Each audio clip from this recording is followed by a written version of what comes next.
Bonjour les enfants, j'espère que vous allez bien. Le cours d'aujourd'hui concerne toujours le thème 9, variation génétique et santé. Et on va s'intéresser dans le chapitre 3 aux altérations du génome et à la cancérisation avec une problématique très large, très globale aujourd'hui et qui sera traitée dans l'activité 3. Donc on va étudier qu'est-ce qu'un cancer et on va s'intéresser donc aux caractéristiques d'un cancer.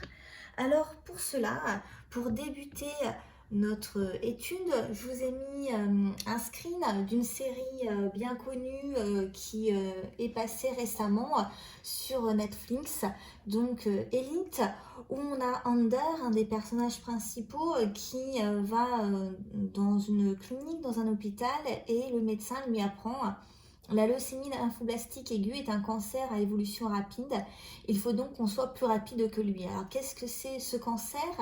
C'est prend naissance au niveau des cellules souches du sang et en se développant, les cellules souches du sang deviennent des cellules blastiques, futures cellules sanguines. Donc, on a ici les cellules souches, les cellules blastiques et donc ça sera nos futurs lymphocytes qui correspondent à un type de globule blanc. Alors, d'une manière très simple, on a déjà vu ensemble qu'il existait trois types de lymphocytes.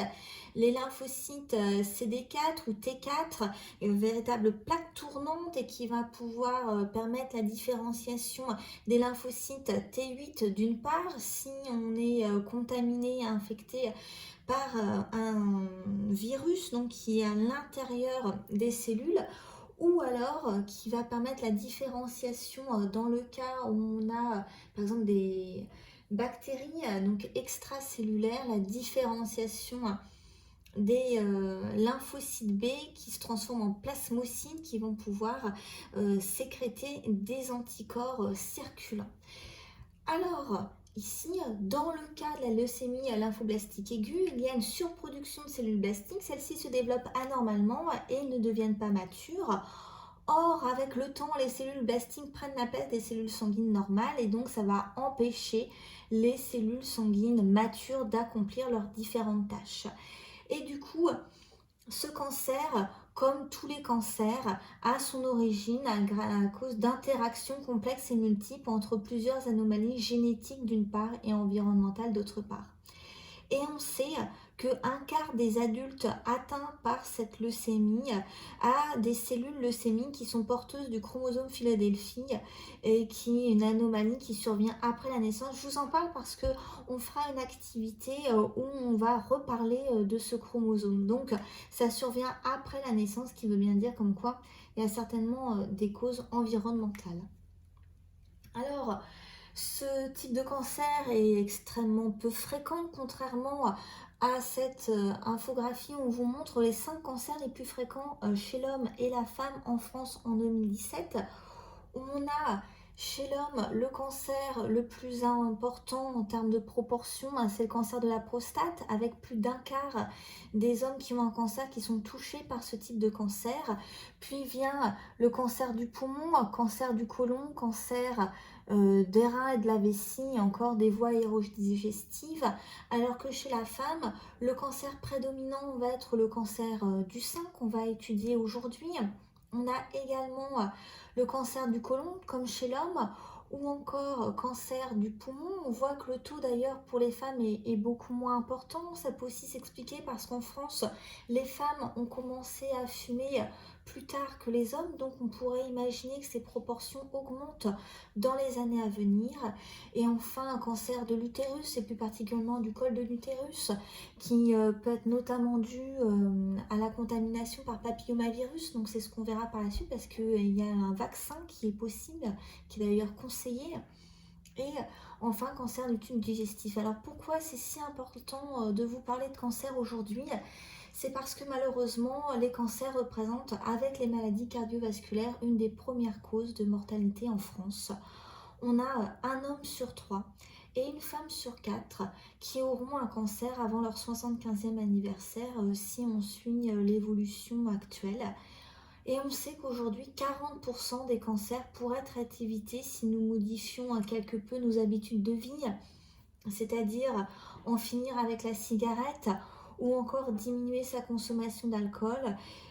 Troisième et quatrième point, manger équilibré et faire de l'exercice. En plus, on sait que ces indications par rapport à notre mode de vie, en plus de pouvoir faire en sorte de baisser la mortalité par cancer, peuvent aussi modifier la mortalité pour les maladies cardiovasculaires. Donc ces informations, elles ont été prises Fondation contre le cancer de Belgique.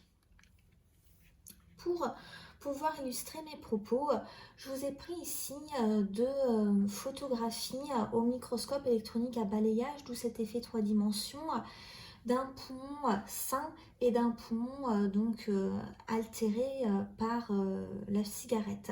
Alors un poumon, comme on a déjà vu lorsqu'on a étudié ensemble la mucoviscidose, est formé de différentes alvéoles pulmonaires. C'est au niveau de ces alvéoles, donc de ces petits sacs, que va se faire l'échange entre l'air ici et les vaisseaux sanguins qui se trouvent au niveau de la paroi alvéolaire, puisque celle-ci est richement vascularisée.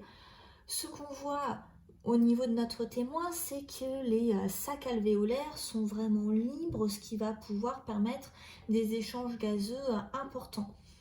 Or, pour un poumon qui ici, donc on a le cœur également à représenter, mais pour le poumon très noir en fait, à cause notamment des goudrons que contiennent la cigarette, on va avoir en plus donc de la paroi d'une alvéole pulmonaire, donc avec les globules rouges, notés ici en rouge, et des cellules fonctionnelles donc qui vont permettre le fonctionnement normal du poumon, avec les échanges gazeux et en vert. Donc c'est des couleurs transformées par informatique, mais des cellules cancéreuses qui vont boucher comme ça les alvéoles pulmonaires. Alors en plus des soucis que ça peut poser au niveau du cancer, ça diminue également les échanges gazeux. Donc cet exemple, c'était pour vous indiquer qu'on avait ici des cellules cancéreuses anormales, et c'est à cause des rythmes de division cellulaire. Parce que normalement les cellules, elles sont soumises au moment des divisions cellulaires à des contrôles stricts. En fait ça se fait tout au long du cycle cellulaire comme on va le voir. Or les cellules cancéreuses, elles accumulent des mutations qui peuvent être spontanées, c'est-à-dire qui vont se former au fur et à mesure par exemple de la duplication, de la réplication, enfin tout au long de la vie. Notamment, ces mutations peuvent se faire au niveau des gènes qui contrôlent la division cellulaire et les gènes de la réparation de l'ADN. Et ainsi, ces divisions cellulaires échappent au système de contrôle et va se multiplier donc sans être contrôlées. C'est pour ça qu'on arrive à de tels amas de cellules. On va avoir une technique qui s'appelle multifiche, donc c'est de l'anglais, qui permet de caractériser les karyotypes des cellules, et dans ces cas-là, on va pouvoir colorer, toujours par informatique, chacune des 23 paires de chromosomes grâce à une couleur qu'on va pouvoir observer par microscopie à fluorescence. Et ce qu'on voit sur ce karyotype d'une cellule cancéreuse du poumon, d'ailleurs on voit 23 paires de chromosomes avec notamment la paire de gonosomes ici XX, donc on est au niveau d'une femme. Et sur ce karyotype, on a des morceaux de chromosomes qui sont un peu disséminés partout.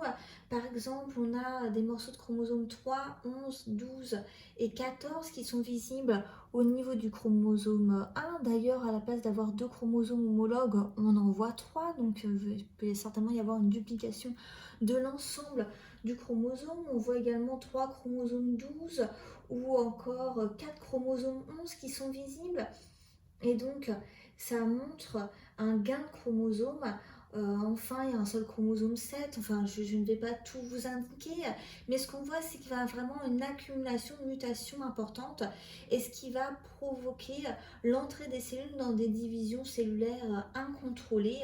Et au niveau macroscopique, puisqu'on a étudié les différents niveaux des échelles entre le génotype qu'on voit ici et le phénotype, et au niveau macroscopique, cela va conduire à la formation du tumeur au niveau du poumon.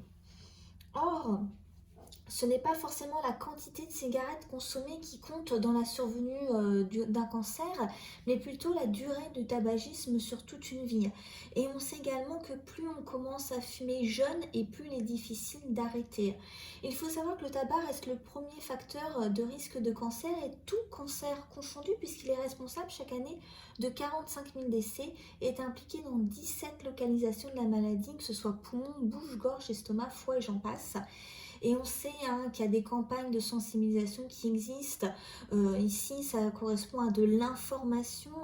Plus d'un tiers des Français sont concernés par le tabagisme, mais on sait que c'est extrêmement difficile d'arrêter de fumer. Donc, ce que je tenais à vous dire ici, c'est que plus on essaye d'arrêter de fumer et plus cet arrêt effectif de la cigarette va pouvoir se faire. C'est rare d'arrêter de fumer en une seule fois, malgré que des gens y arrivent, donc il va falloir recommencer plus d'une fois sans se décourager pour arrêter à fumer.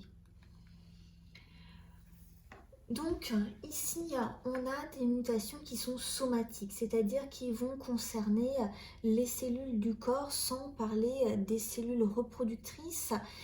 Ces mutations somatiques du génome ne sont pas réparées à cause d'un dérèglement au niveau du système de surveillance du cycle cellulaire qu'on va étudier juste après.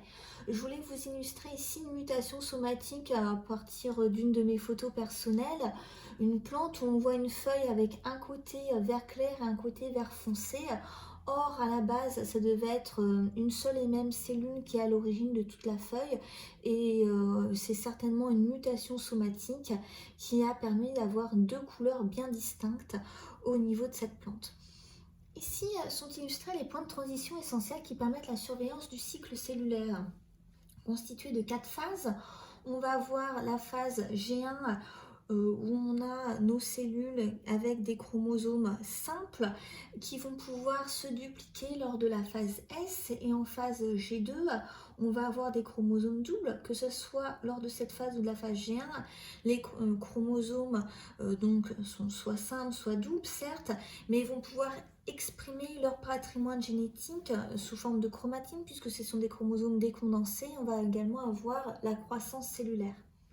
Lors de la mitose, on va avoir la division cellulaire. Ici sont indiqués en vert 3 checkpoints, 3 points de contrôle qui permettent de vérifier avant des moments stratégiques si l'information génétique est complète. Avant la réplication de l'ADN, on va avoir un système de protéines qui vont vérifier si l'information est correcte avant la duplication, donc avant la réplication, puisqu'on va considérer que c'est synonyme.